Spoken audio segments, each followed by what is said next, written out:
Welcome back, guys, to the World's Game podcast. And on this episode, we're going to be going over 3 matches in the Premier League for Matchweek 2 and what I believe are the most anticipated game, the most dramatic game, as well as the game that's falling a little bit under the radar. And let's just jump right into the first match, our most anticipated match. To start off, our most anticipated match, we have Manchester City versus Tottenham Hotspur. This game is an early morning kickoff, and as Mahatma Gandhi once said, never back the early morning kickoff. But I disagree with him at this point because look at these last 5 matches. 4-0 at the Etihad for Tottenham Hotspur. Insane.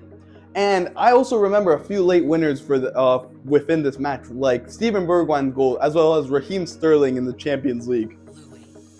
Yeah. But nevertheless, let's take a look at Manchester City.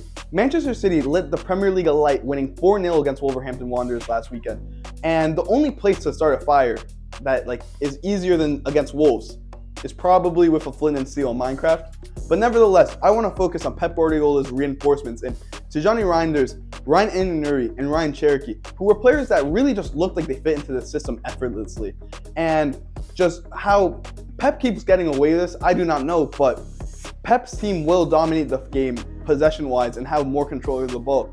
But I will be questioning where I believe Tottenham is going to probably come out in a low block, where I'll touch a little bit more on that later.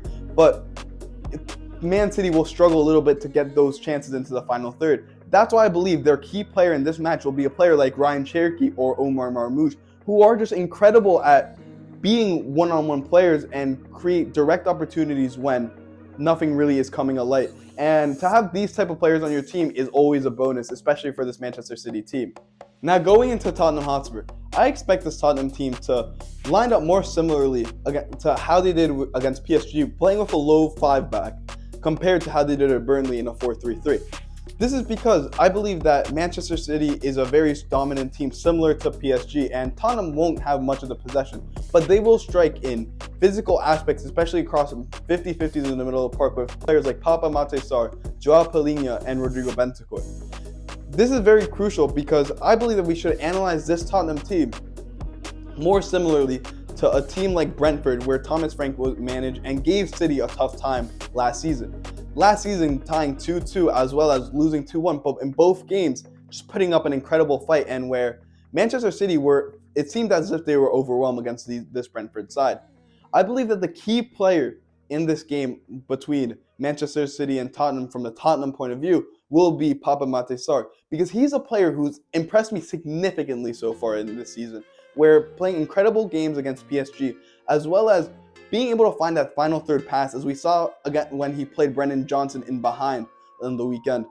But overall, he's just a strong player. He's very good on the ball and can get into dangerous positions for Manchester City, where I believe if he plays a great game, Manchester City can't do anything to stop him. And with that said, I believe that the result of this game will be a high-scoring game where Manchester City do not get the best of Tottenham, and Tottenham are able to go away with this game winning 3-2. Now, on to Liverpool versus Newcastle. And to start off, where is Alexander Isak going to sit? Is he going to be on the Liverpool side? Is he going to be at the game at all, just sitting on his couch? Who knows, but let's talk footy. To start off, Liverpool is a very strong team attacking, as we saw on the weekend, scoring 4 goals against Bournemouth. And just overall, look very solid. Even defensively, aside from the 2 counterattacks, they look very strong. Virgil van Dijk looks very solid and is ready to take on the Premier League again by storm. But I really wanted to focus on their game in the attacking third, especially around Hugo Ekitike, who we saw from his first goal that he was able to create link-ups in the middle of the field and then explode into the space and get a touch around the defender. And through this style of play, Liverpool will score against any single team. And no matter how good the defense is, even though Newcastle is a very strong defense, they're going to be overpowered on this attacking third, especially on the left-hand side, where we have Hugo Ekitike, Cody Gakpo, and Milos Kerkez just bombing forward on that left-hand side, which will give Kieran Trippier a very long day in the office. So I believe that Liverpool's key players in this match will be Hugo Ekitike, who is someone in between the lines, and then who could even create more space for Mo Salah on the right hand. So overall, it's going to be a very interesting game on the Liverpool perspective. But I also want to focus on Newcastle.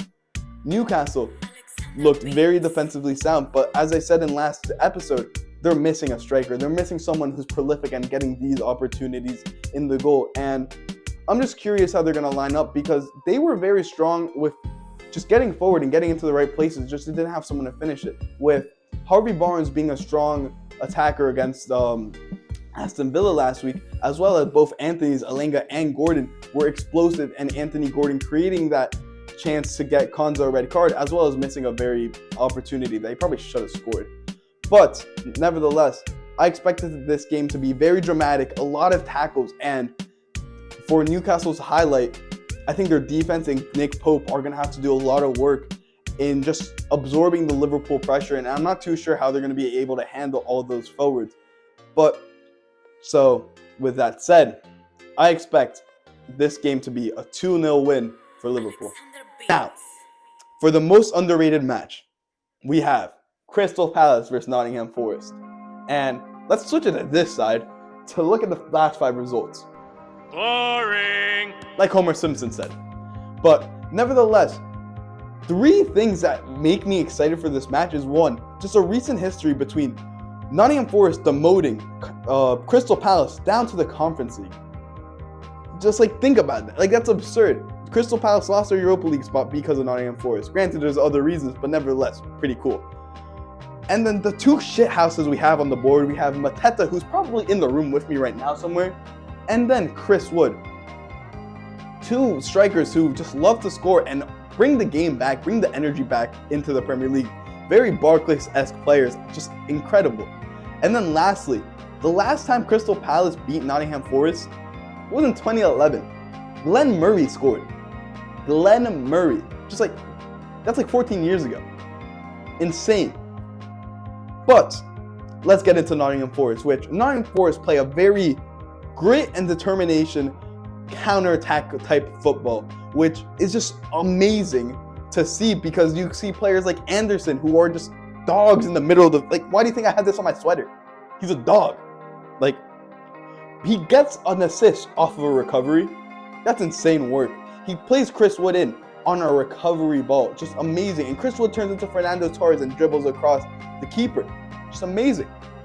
But overall, there's not much to say about these 2 teams, where they play very similar styles, and it's just going to be interesting to see Nottingham Forest's new signings like James McAtee, as well as Ndoye, and old players like Morgan Gibbs-White and Callum Hudson-Odoi be on the field and try to create some brilliance to just get the best of Crystal Palace. And to who I think will be the most crucial player on this field for Nottingham Forest is no other than Chris Wood. I understand there's a lot of talent surrounding him. However, Chris Wood just tends to score the goal. This guy, if he's on his day, there's nothing stopping Nottingham Forest. He's amazing at that. And just to me, I think he will be the difference maker on the Nottingham Forest side. And now, taking a look at the Crystal Palace team we have, which have a similar concept of a counter-attacking team with great determination, but within a 5-back. Let's see this. 2 attacking wingbacks who running up and down the field. I have never seen Daniel Munoz tired in my life. That man is probably running to Colombia right now as we speak. But we also have a back 3 of Mark Guehi, LaCroix, as well as Chris Richards, who are just class in front of Dean Henderson. Don't even get me started on Adam Warden. This team, how defensively sound they are, is amazing. However, they did just lose Eberici Eze to Arsenal, which Tottenham need to ask a few questions there. He signed that really fast. I don't know. It's a history of the Tottenham. What can I say? But he's going to be a big loss. So to me, the key player on the Crystal Palace side in this counterattacking game, if Nottingham Forest are able to dominate a little bit more, they have a player named Ismaila Sarr. And just to ask, Liverpool, how good this guy is. This guy just is amazing. And I believe that Ismaila Sarr is going to be the difference maker for the Crystal Palace side if Crystal Palace are able to get the win. And just the way he's able to run past defenders and beat people on the dribble as well and be calm for the finish, I believe that it's going to be very, very interesting how these 2 teams play against each other. Hopefully we don't get 2 teams just sitting back and just a little bit more counters on going both ways. But nevertheless, I believe that this match is a must-watch for me, in my opinion. But nevertheless, thank you guys for watching. These are the 3 matches I am anticipating the most in this week. And thank you for watching this video. Please like and subscribe if you made it this far. And peace out, boys.